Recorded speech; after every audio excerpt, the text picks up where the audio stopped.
परमेश्वर पिता और पुत्र और पवित्र आत्मा के नाम से आमीन। मैं यहोवा परमेश्वर पिता को धन्यवाद देता हूं इस समय के लिए जो अपने चरणों में आने का सौभाग्य दिया।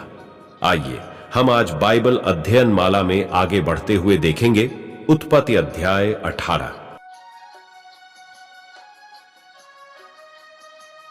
इब्राहिम मामरे के बांजों के बीच कड़ी धूप के समय तंबू के द्वार पर बैठा हुआ था। तब यहोवा ने उसे दर्शन दिया और उसने आंख उठाकर दृष्टि की तो क्या देखा कि 3 पुरुष उसके सामने खड़े हैं। जब उसने उन्हें देखा तब वह उनसे भेंट करने के लिए तंबू के द्वार से दौड़ा और भूमि पर गिरकर दंडवत की और कहने लगा,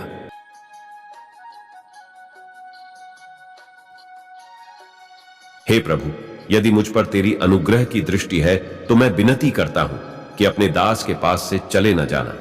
मैं थोड़ा सा जल लाता हूं और आप अपने पांव धोकर इस वृक्ष के तले विश्राम करें। फिर मैं एक टुकड़ा रोटी ले आऊं और उससे आप अपने जीव को तृप्त करें, तब उसके पश्चात आगे बढ़े, क्योंकि आप अपने दास के पास इसीलिए पधारे हैं।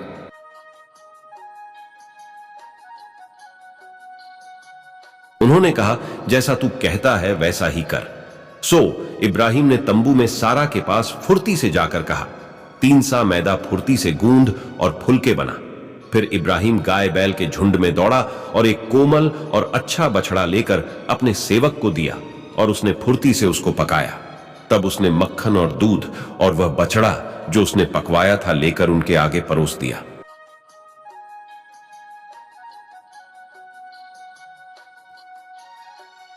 और आप वृक्ष के तले उनके पास खड़ा रहा और वे खाने लगे। उन्होंने उससे पूछा, तेरी पत्नी सारा कहां है? उसने कहा, वह तो तंबू में है। उसने कहा, मैं वसंत ऋतु में निश्चय तेरे पास फिर आऊंगा और तब तेरी पत्नी सारा के एक पुत्र उत्पन्न होगा। और सारा तंबू के द्वार पर जो इब्राहिम के पीछे था सुन रही थी। इब्राहिम और सारा दोनों बहुत बूढ़े थे।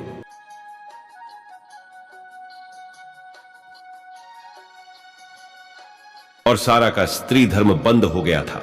सो सारा मन में हंसकर कहने लगी, मैं तो बूढ़ी हूं और मेरा पति भी बूढ़ा है, तो क्या मुझे यह सुख होगा?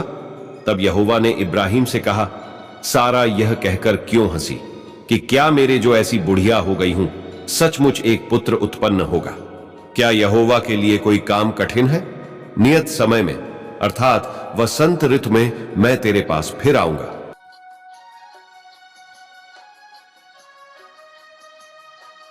और सारा के पुत्र उत्पन्न होगा। तब सारा डर के मारे यह कहकर मुकर गई कि मैं नहीं हंसी। उसने कहा, नहीं, तू हंसी तो थी। फिर वे पुरुष वहां से चलकर सदोम की ओर ताकने लगे और इब्राहिम उन्हें विदा करने के लिए उनके संग संग चला। तब यहोवा ने कहा, यह जो मैं करता हूं सो क्या इब्राहिम से छिपा रखूं? इब्राहिम से तो निश्चय एक बड़ी और सामर्थी जाति उपजेगी।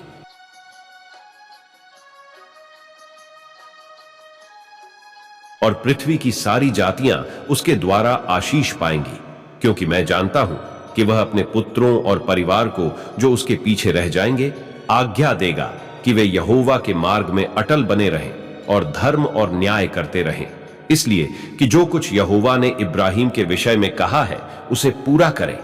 फिर यहोवा ने कहा, सदोम और अमोरा की चिल्लाहट बढ़ गई है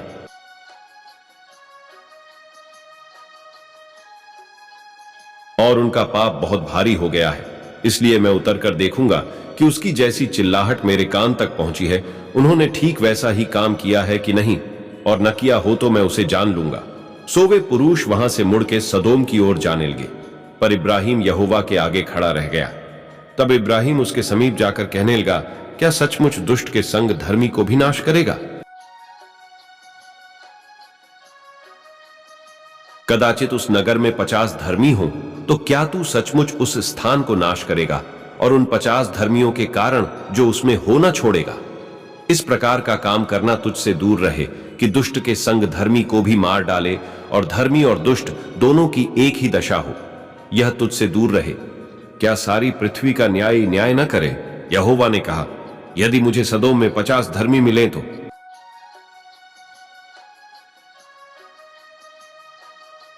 उनके कारण उस सारे स्थान को छोड़ूंगा। फिर इब्राहिम ने कहा, हे प्रभु, सुन, मैं तो मिट्टी और राख हूं, तो अभी मैंने इतनी ढिठाई की कि तुझसे बातें करूं, कदाचित उन 50 धर्मियों में 5 घट जाए, तो क्या तू 5 ही के घटने के कारण उस सारे नगर का नाश करेगा? उसने कहा, यदि मुझे उसमें 45 भी मिले तो भी उसका नाश न करूंगा।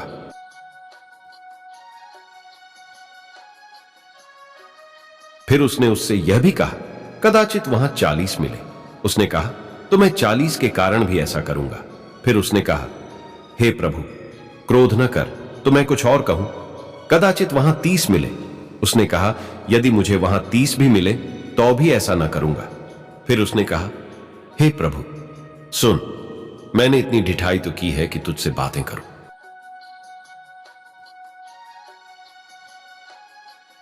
कदाचित उसमें 20 मिले। उसने कहा, मैं 20 के कारण भी उसका नाश न करूंगा। फिर उसने कहा, हे प्रभु, क्रोध न कर, मैं एक ही बार और कहूंगा, कदाचित उसमें 10 मिले। उसने कहा, तो मैं 10 के कारण भी उसका नाश न करूंगा। जब यहोवा इब्राहिम से बातें कर चुका, तब चला गया और इब्राहिम अपने घर को लौट गया।